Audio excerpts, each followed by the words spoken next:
Hello everyone. सो ये है bills of exchange का पार्ट 3। इससे पहले हम बिल्स ऑफ एक्सचेंज को इन डिटेल पढ़ चुके हैं अबाउट थ्योरी, और सेकंड वीडियो में हमने देखा 4 cases of how drawer can use his bills of exchange. ठीक है, तो इस वीडियो में हम देखते हैं कि जो बिल है अगर डिसऑनर हो जाता है तो उसकी क्या जर्नल एंट्रीज होती है। तो लेट्स स्टार्ट।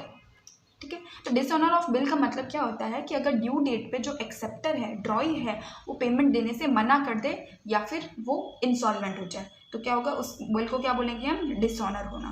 ठीक है, it means the acceptor drawee refuses to pay the amount of bill on due date और becomes insolvent. This case is known as dishonour of bill. अब इसके अंदर एक और कॉन्सेप्ट आता है नोटिंग चार्जेस का। नोटिंग चार्जेस का क्या होता है कि जो ड्रॉवर होता है ना, ठीक है, ड्रॉवर एक फैक्ट एस्टैब्लिश करने के लिए कि हमने बिल को अच्छे से प्रेजेंट किया है, ठीक है, और वो पेमेंट नहीं दे पा रहे हैं, ठीक है, तो उसका प्रूफ करने के लिए वो नोटिंग चार्जेस करके कुछ होता है। ठीक है, क्या होता है कि जो बिल होता है पहले तो वो ड्रॉई के पास जाते हैं, मतलब प्रेजेंट करते हैं। जब वो बोलते हैं कि पेमेंट फेल्ड तो क्या करते हैं, वो नोटरी पब्लिक के पास जाते हैं। नोटरी पब्लिक एक पर्सन होता है जो कि अपॉइंटेड बाय कोर्ट होता है, उनके पास जाता है, उनको वो बिल देता है। तो नोटरी पब्लिक कहाँ जाते हैं, ड्रॉई के पास, रीचेक करने के लिए क्या ये चीज़ सही है या नहीं। अगर वो बोल दे कि नहीं नहीं हम पेमेंट करने के लिए एबल है तब तो ओके, और अगर वो रिफ्यूज़ कर दे कि नहीं आई कांट पे, तो उसमें क्या लिखते हैं, वो बिल के पीछे लिख देते हैं कुछ पॉइंट्स जिस रीज़न से वो पे नहीं कर पा रहे हैं। ठीक है, और अपना सिग्नेचर भी कर देते हैं। तो इस जो सर्विस प्रोवाइड कर रहे हैं, इससे क्या होता है, ड्रॉवर को अगर वो केस करें तो उससे उनको हेल्प मिलती है। ठीक है, कि हाँ देखो आप जो एक पर्सन अपॉइंटेड बाय कोर्ट है उन्होंने भी चेक किया, ठीक है, पेमेंट नहीं हुआ।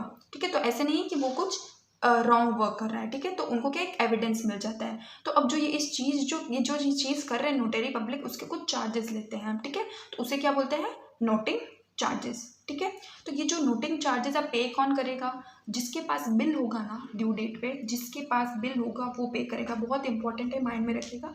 होल्डर ऑफ बिल पे करेगा, लेकिन अल्टीमेटली उसका भुगतान कौन करेगा, ड्रॉई। क्यों, क्योंकि उसकी वजह से ही वो खर्चा हुआ है। पे कौन करेगा, होल्डर ऑफ बिल, क्योंकि वो इमीडिएट पेमेंट करना पड़ता है उनको इन कैश। ठीक है, लेकिन इनकर कौन करेगा, अल्टीमेटली ड्रॉई एक्सेप्टेड। ठीक है, तो ये इसमें लिखा हुआ है। तो establish the fact that bill was presented properly. Drawer जो है ड्यू डेट पे पहले ड्रॉई के पास जाता है, जब वो रिफ्यूज कर देता है तो वो नोटरी पब्लिक के पास जाता है, वो रीचेक करने के लिए इनके पास जाता है, एंड वो फिर से अगर रिफ्यूज करते हैं तो जो जितने भी डिसऑनर ऑफ बिल है उसके फैक्ट्स लिख देते हैं, उस चीज़ की वो फीस चार्ज करते हैं जिसे नोटिंग चार्ज कहते हैं। पे होल्डर ऑफ बिल करता है, इनकर या रिकवर हुआ जाता है ड्रॉई या एक्सेप्टर से। ठीक है, तो अब हम देख लेते हैं अकाउंटिंग ट्रीटमेंट। जब अगर बिल जो है ड्रॉवर के पास ही है ड्यू डेट पे तो क्या लिखेंगे हम, एंट्रीज। ठीक है, जब डिसऑनर होता है तो एंट्री क्या होगी, ऑपोजिट हो जाती है। देखो, जब बिल एक्सेप्ट होता है तो एंट्री क्या करते हैं, BR टू Y, इसके ऑपोजिट करनी है, Y टू BR। इसमें क्या करते हैं, X to BP, BP to X, reverse entry करनी है डिसऑनर के टाइम। ठीक है, अब जब X नोटिंग चार्ज पे करेगा तब क्या लिखेंगे, Y टू कैश क्यों, क्योंकि पैसा गया है, Y डेबिट क्यों, क्योंकि Y से पैसा लेना है। ठीक है, तो इन दोनों को हम कंबाइन करके भी लिख सकते हैं, Y to BR to cash, और इसमें क्या आता है, noting charges debit to X। ठीक है, क्योंकि इनके लिए तो वो एक्सपेंस है। इसको कंबाइन करके क्या लिख सकते हैं, BP debit, noting charges debit to X। Alright, अब बिल अगर डिस्काउंट करवाया हुआ हो बैंक ने, अगर बिल डिस्काउंट करवाया हो बैंक से, वो डिसऑनर हो जाए तो ये एंट्री करेंगे Y account debit to bank account, और Y अकाउंट डेबिट होगा बिल प्लस नोटिंग चार्जेस से।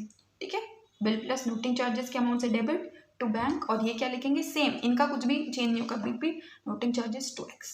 ठीक है, अगर बिल एंडोर्स किया हुआ हो तो Y account debit bill plus noting to Z यानी जो क्रेडिटर है उनको वापस से क्रेडिट करना पड़ेगा, और इनके लिए BP noting charges to X, और Z क्या लिखेंगे, X अकाउंट डेबिट, उसको वापस डेटर बना रहे हैं, टू BR टू कैश क्यों, क्योंकि ये होल्डर ऑफ बिल थे और इन्होंने ही पे किया होगा। X account debit to BR to cash. ठीक है, बिल सेंड फॉर कलेक्शन जो है उसका क्या होगा, X क्या लिखेंगे, Y account debit to bill send for collection to bank. ठीक है, क्योंकि इन्होंने पैसा दिया होगा नोटिंग चार्जेस का। ठीक है, अगर नोटिंग चार्जेस क्वेश्चन में हो तो भी मेंशन करना है, वरना हमें एज इट इज बिल का अमाउंट लिखना है। ओके, अब ये क्या लिखेंगे, BP account debit noting charges to X। Okay, तो अब हम इसके ऊपर एक प्रैक्टिकल क्वेश्चन देखते हैं। So the question says Aman drew a bill for 5000 on Bihari which the latter accepted which the later accepted. If the bill is dishonored on due date, pass the entries in the book of both parties under each of the following cases. Number 1, Amar retains the bill with him till due date and paid noting charges 40. Number 2, if Amar discounts the bill with banker 4900 and bank paid noting charges 40. Number 3, if Amar endorses the bill to his creditor Chandar and Chandar paid noting charges 40. Number 4, if Amar sent it to banker for collection. Okay तो तीनों cases में noting charges है 40 के और discount कराया है bank से 4900 में. ठीक है, तो अब हम करने हैं एंट्रीज. Okay let's start. जब बिल लिखा होगा तो एंट्री क्या की होगी? इन द बुक्स ऑफ अमर हम देख रहे हैं. जब बिल लिखा होगा तो एंट्री की होगी BR to Bihari 5000. Case 1, bill retain किया तो बिहारी और क्या हुआ ड्यू डेट पे क्या होगा? डिसऑनर. तो ऑपोजिट बिहार to Bihari to BR to cash 5040 5000 to cash किसके? नोटिंग चार्जेस के. डिस्काउंट कराए होंगे तब क्या लिखेंगे? Bank account debit discounting charges debit to BR 4900 100 5000 और डिसऑनर की Bihari to bank 5040 to 5040. Bill endorse करवाया तब क्या लिखा होगा? Chander account debit to BR 5000 और बिहारी टू चंदर 5040 टू 5040. ठीक है, ये तो हमने एंडोर्स किया होगा तब और ये हमने डिसऑनर किया तब. ठीक है, Bihari to Chander. Bill send for collection में क्या था? Bill send for collection debit 5000 to BR 5000. ठीक है, ये तो हम बिल सेंड फॉर कलेक्शन की एंट्री करते ही हैं और जब डिसऑनर हो जाएगा तो हम बिहारी को फिर से डेटर बना रहे हैं. Bihari account debit 5000 to bill send for collection 5000. अब बिहारी के बुक्स में कुछ एंट्रीज अलग आएगी क्या? Let's see. जब एक्सेप्ट किया था तो हमारा account debit to BP 5000. Dishonour कर दिया तो केस 1 2 3 में क्या आएगा? BP account debit 5000, noting charges debit 40 क्योंकि नोटिंग चार्जेस क्या है? एक्सपेंस है. टू अमर 5040 यानी अमर को कितने देने हैं? 5040. केस 4 में क्या है? नोटिंग चार्जेस नहीं है तो उसमें सिर्फ BP टू अमर आएगा 5000. ठीक है, तो आई होप आपको आज का जो वीडियो है डिसऑनर ऑफ बिल और नोटिंग चार्जेस इसके ऊपर अच्छे से क्लियर हुआ हो. नेक्स्ट वीडियो में हम जो कॉन्सेप्ट बच गए हैं जैसे कि retiring a bill under rebate, renewal of bill, ठीक है, और एक दो कॉन्सेप्ट और है वो हम अच्छे से क्लियर करेंगे और चैप्टर को कंप्लीट करेंगे. आई होप आपको आज की वीडियो अच्छी लगी हो. Thank you for watching.